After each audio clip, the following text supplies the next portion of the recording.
இன்றைக்கி ஸ்லோப்பியா மீன் தான் தம்பி கொண்டு வந்திருந்தான். ரொம்பவே குட்டியோண்டு இருந்துச்சு. இதை வந்து க்ளீன் பண்ணி எடுக்கிறதுக்கு தாங்க போதும் போதும்னு ஆகிரும்.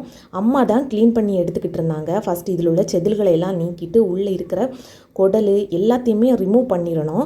அதுக்கப்புறமா பார்த்திங்கன்னா கல் உப்பு மஞ்சள் பொடி எல்லாமே போட்டு நல்லா விரசி அதில் எல்லாம் க்ளீன் பண்ணிட்டு தான் நாம் வந்து குழம்பு வைக்கணும். அன்னைக்கு பார்த்திங்கன்னா நெத்தலி மீனும் இருந்துச்சு. அம்மா என்கிட்ட நெத்தலி மீனை குழம்பு வைப்போமா இல்லது இதை குழம்பு வைப்போமா அப்படின்ட்டுன்னு கேட்டாங்க. நானும் சரி நெத்தலி மீனை வந்து பொரிச்சிடுவோம். இது வந்து பார்த்திங்கன்னா எப்போவாச்சும் ஊருக்கு வரும்போது தான் கிடைக்கும். சரி இதை வந்து குழம்பு வச்சு தாருங்க அப்படின்னு தான் கேட்டிருந்தேன்.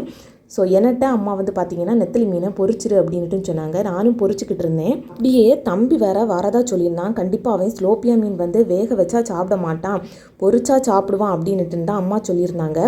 சரி அதுக்கப்புறம் அதையும் பொரிச்சிருவோமே அப்படின்ட்டுன்னு அம்மா நீட்டாக க்ளீன் பண்ணி கொண்டு வந்ததுக்கப்புறமா நெத்தலி மீனையும் பொரிச்சு எடுத்துட்டு அதுக்கப்புறமா பார்த்திங்கன்னா ஸ்லோப்பியா மீனையுமே நாங்கள் வந்து பொரிச்சு தான் அன்னைக்கு எடுத்திருந்தோம்.